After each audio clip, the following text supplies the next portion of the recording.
Welcome. You're now locked into the Pushback on Power 96.5 FM and WUFO Mix 1080 AM, home of the Tom Joyner Morning Show.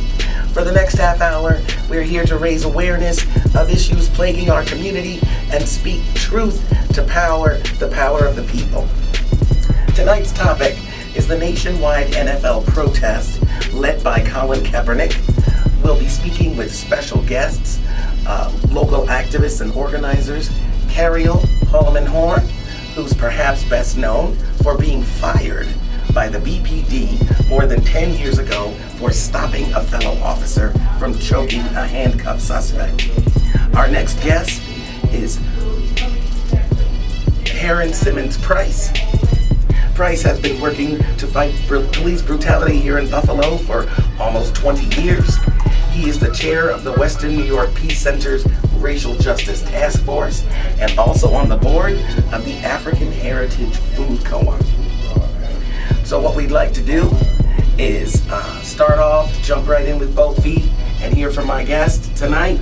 What is your take on the protests? Is there value to it? What is it accomplishing? Can we start with Brother Price?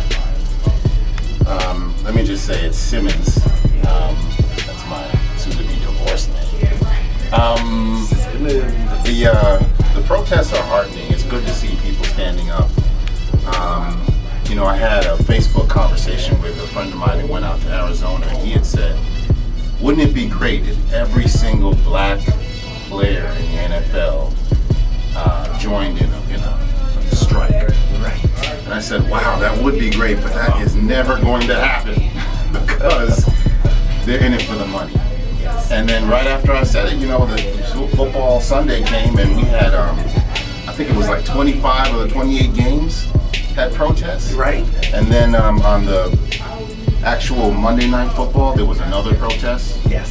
So that's very impressive. I'm glad to see anybody standing up.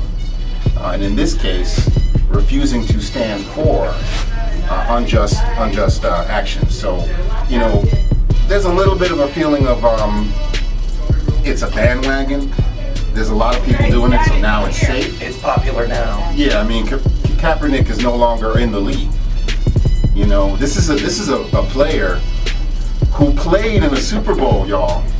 He took his team to the Super Bowl. And then the next year, he took his team to the playoffs. Right. So this is not. He had a great career in college. This is a great player. Yes. He might not. There's an argument that can be made. He's not good enough to start, but he's definitely good enough to be a second or third stringer. So everybody sees that. People who follow the sport, they see that, and they're like, wait a second, that's not right. And so, there is a way that humans are, and we don't like to see injustices.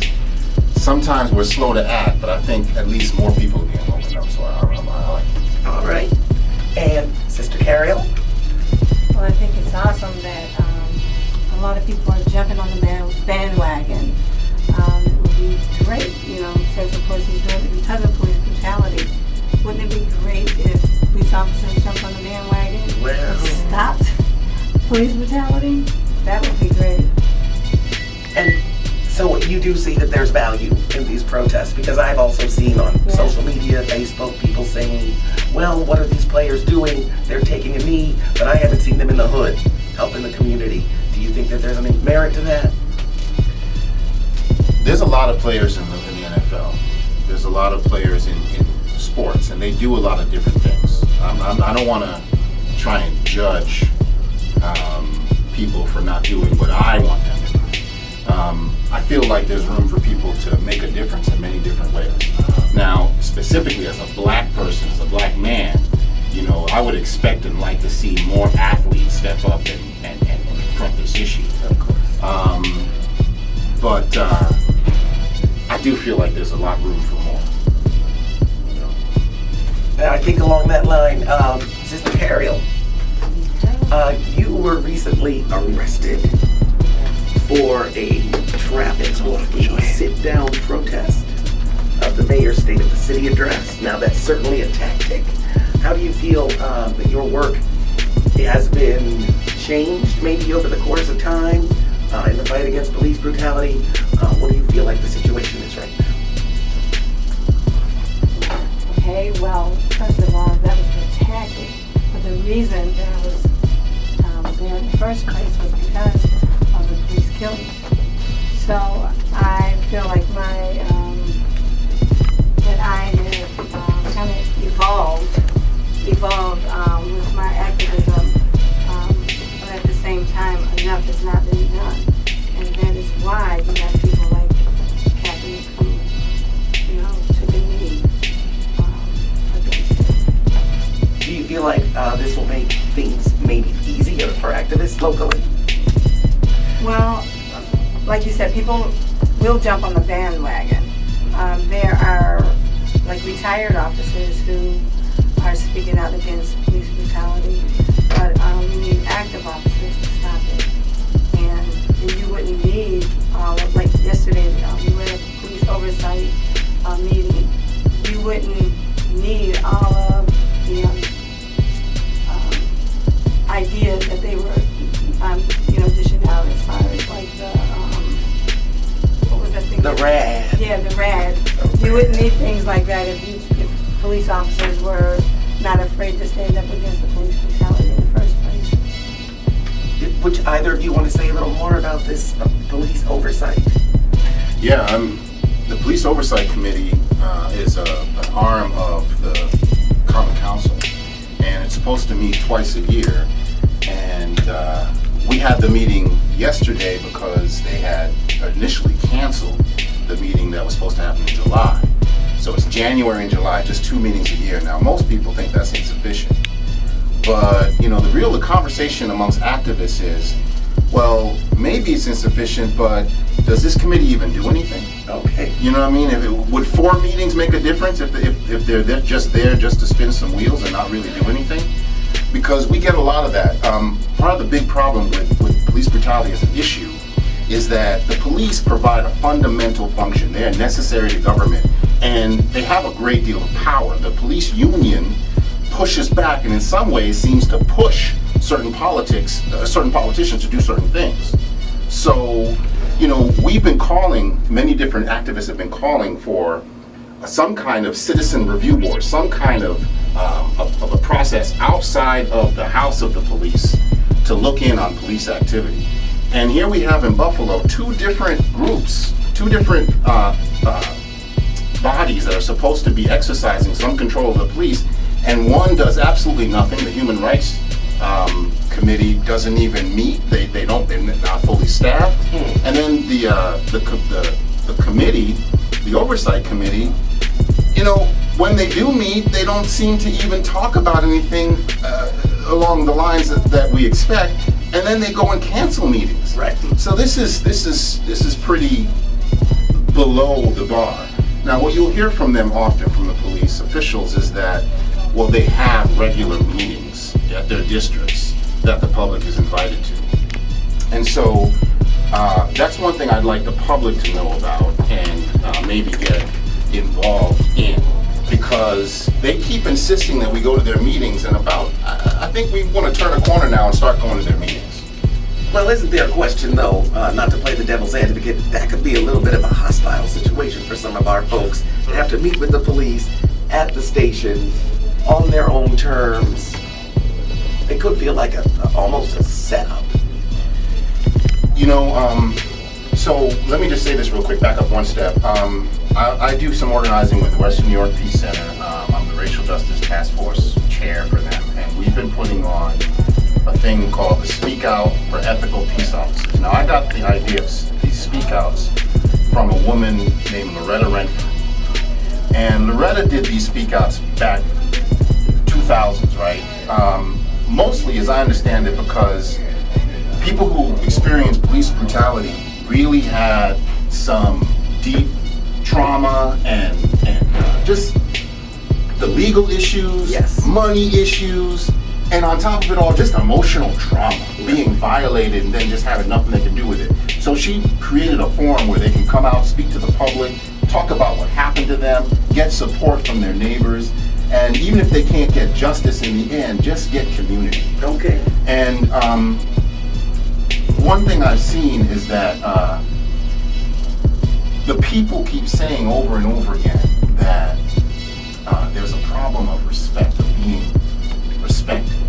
So, and there is, like you were suggesting, there is a problem of fear, and people don't want to be re-traumatized. And people don't want to run up against no one wants to really fight City Hall. Right. You know, you don't want to run into a brick wall, expose yourself, you know, and then feel like you're vulnerable. Not only do you not get any positive response from stepping up, then you feel like you might get Repercussions. some kind of repercussion, Retaliation. off color, you know. And so that's a real fear that people have. Now, the police tell a different story. They don't even understand why anyone would feel such fear. You know, I've talked to people who believe that the police have been sending them some negative messages. There's a whole range of that. So I don't know what to do with that. So Right. I attended one of those meetings. That was interesting. There were two officers there, a black woman and a white man, and they said they worked together very closely. And nearly right, you went to a District B. District B. District B has very good community police officers. Those are two great CPOs. Yeah. We've had other ones where no CPOs showed up at all. District G, and that meeting also had two ex-black cops, and actually a third, because Terrence Robinson, the mayoral candidate, That's right. Party, he was there too. He's an ex-cop. Idealists and bullies. That's mad deep to me. That's a because mouthful right there. That's really deep because, you know, we don't want to be against the police.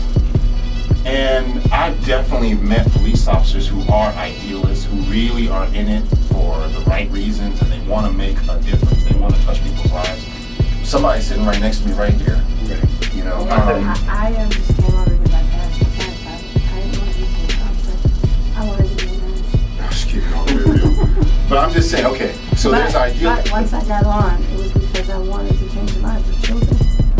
And you were an officer for many, many years. You were nearly 19 ready to years, right? retire It was 20 when those years, incidents. 20 years, 2 months. And I owed the city 2 months, but that was all. My time has changed and everything. That's another story. So the thing is that if I think no one's going to deny what that point, idealists and bullies. Mm-hmm. So if bullies are attracted to this work, don't they need to do something in the system to make sure they can check them?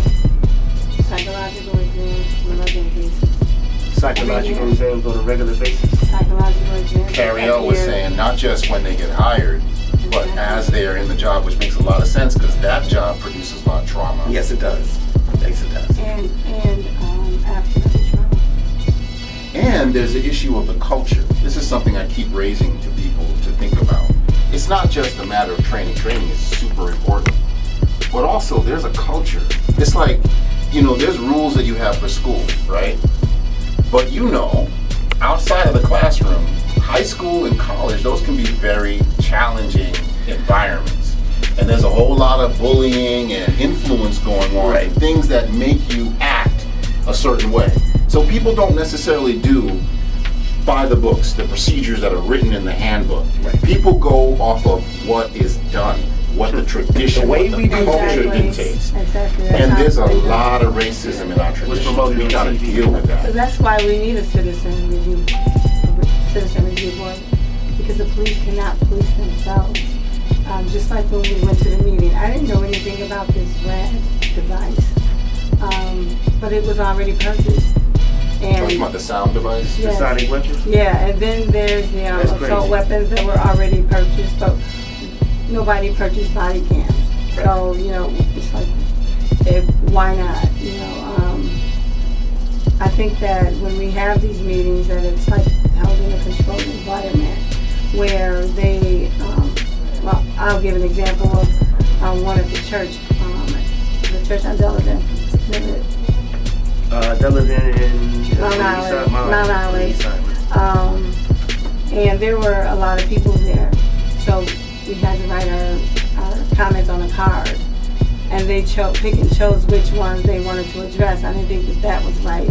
And then another thing is, you know, sitting on the panel was Lieutenant Brinkworth, who was also beating on Neil Mack. So here I am, fired because, you know, he was my lieutenant at the time.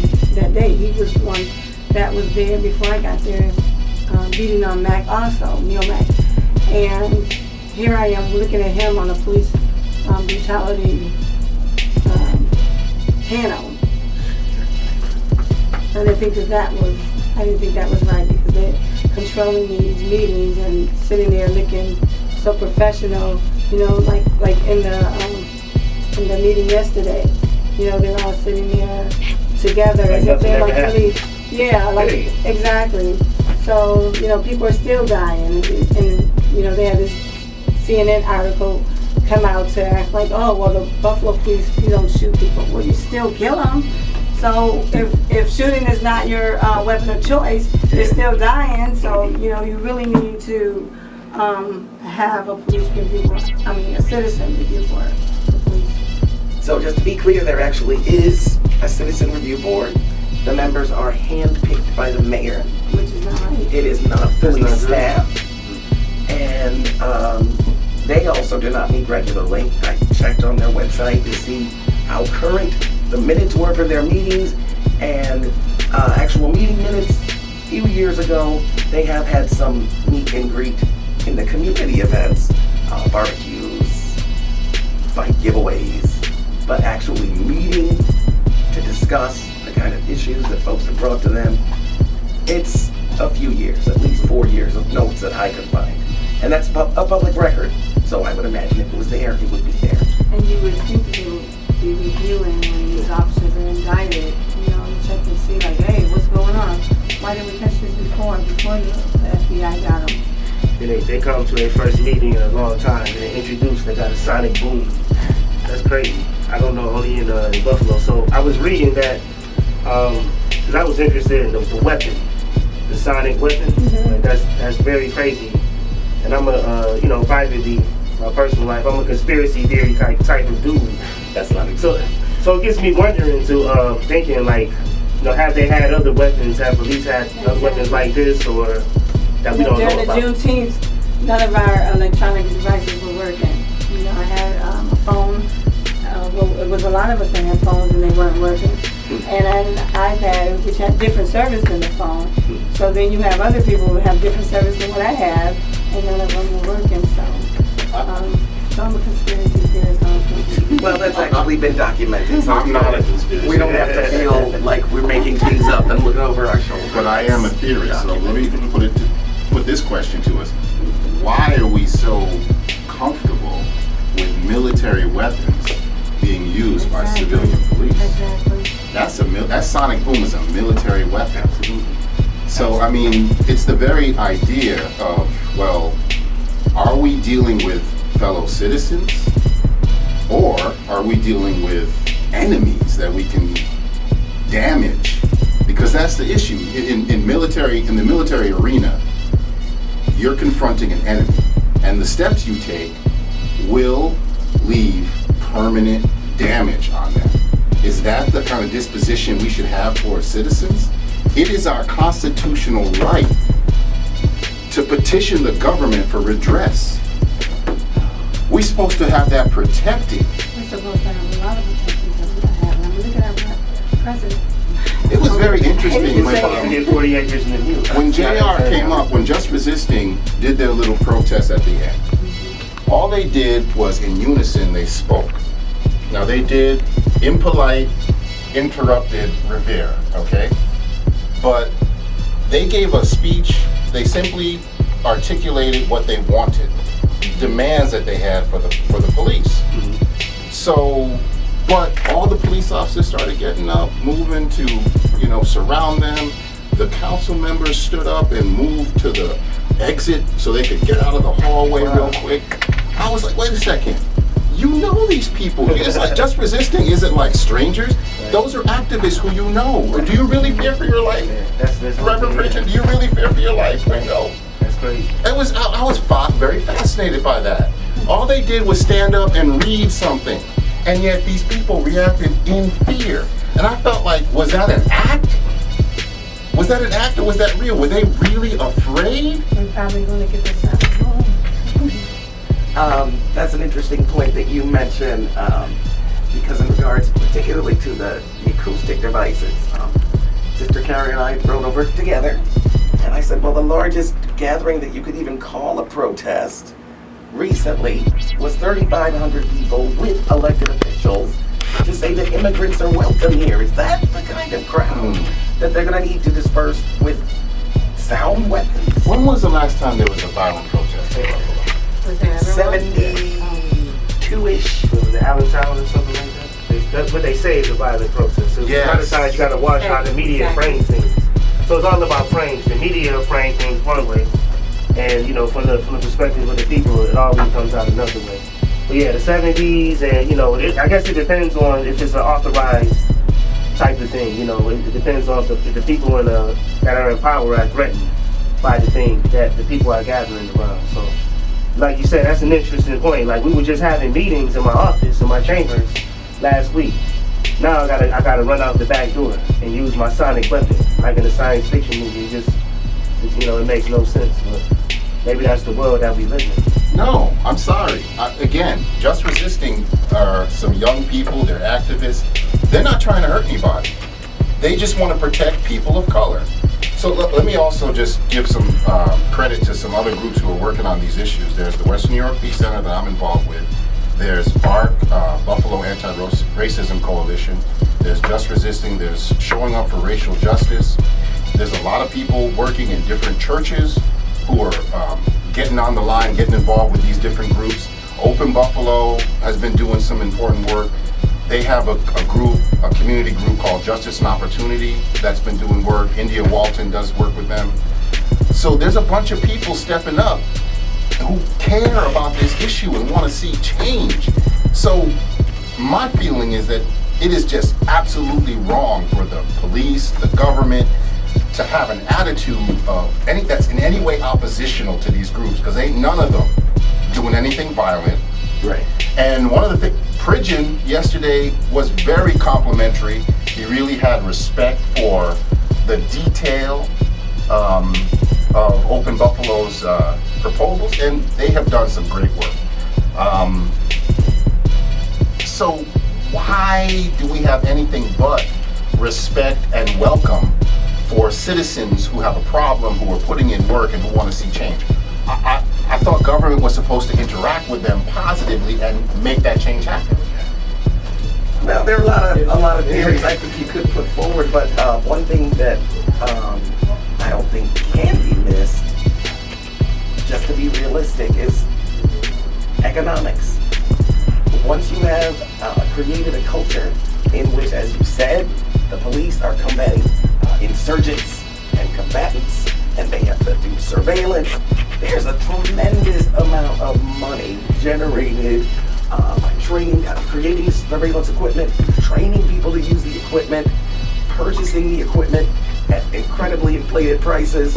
I've asked, I've seen little spy cameras in magazines for $10. So why are they spending all this money on cameras for officers? Like, you have to create a justification to purchase these things. And the number to call in is 716-837-1112 with any questions for either of our guests. And also to let folks know, in keeping with the spirit of truth and power and democracy, upcoming on September 29th at 6 p.m. at the Grant Street Neighborhood Center, 271 Grant Street, there will be a screening of the documentary film Shift Change, which is about democracy in the workplace and worker-owned cooperatives. I strongly suggest folks get out to see it. Again, that'll be September 29th at 6 p.m. at the Grand Street Neighborhood Center, 271 Grand Street. That's going to be a good one. I want to throw a shout out there. Push has a street team, an outreach team. If anybody knows, we live, Push is based in a community of people that speak different languages. So we have outreach workers, a young team now that we have. And we're raising money to let these people work for a few more months or for the rest of the year. But we're having a series of these fundraisers. It's October 7th at 1270 Niagara Street. If you know where Resurgence Brewery is, You enter through Resurgence, and it's a space that's in the back of Resurgence. Once again, that's 1270 Niagara Street. It's $10 to get in. If you're not a Push member, money's from what you pay go towards becoming a Push member, or you can just donate to the cause. There'll be beer, wine, free food. Once again, 1270 Niagara Street. We're raising money for our street team. Thanks, Lonnie. Yeah, that'll be primarily young people that do canvassing in a lot of different languages. Is there any last comment from either of our guests today? Something that folks should take away and take home with them until we get together again for the pushback? I like to put out there that I'm trying to do pass Cariol's law, which will protect officers, who protect the citizens. So I guess we can talk about that later. But Well, there ain't that much time. Let me piggyback on that. There's Cariol's whistleblower fund that the Peace Center created and keeps going. So if there's anyone in the Erie County area who is marginalized, a police officer, that's marginalized for doing their job, for serving the public like Cariol did, we want to support them because we are not against the police. We're just against bad policing. And one other thought I have, if I could throw this out. This thing again about the way they treat protesters. It really bothers me that the white supremacists were able to march and they didn't get any static. They were able to do all kinds of stuff. I mean, that's how it always is. There was a Grand Wizard who shot at somebody. There was the guy who ran over a bunch of people. They came out there with weapons and they didn't get any static. We come out in peace. thank you. Thank you so much. There will be information about Cariol's Whistleblower Fund on Push's website. And we ask you also to follow us on social media. Yeah, Push Push Buffalo. Buffalo. We have a Facebook page, Twitter account, Instagram. Just Google Push Buffalo on your phone. Look for us. It's pretty simple. Twitter, Instagram, and Facebook. We have 2 Facebook pages. We also have a website, www.pushbuffalo.org. Alright, thank you so much for joining us on the pushback. Power 96.5, WUFO Mix 1080 AM, home of the Tom Joyner Morning Show. Should we say Black Power? Let's stay here. Let's put a fist in the air. I want to get a couple of shots from my phone for All power to the people. yeah. Hey, Paula. I'm gonna have to get out the shirt. Wow.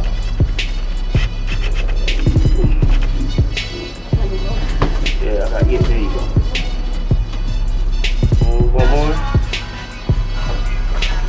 One more.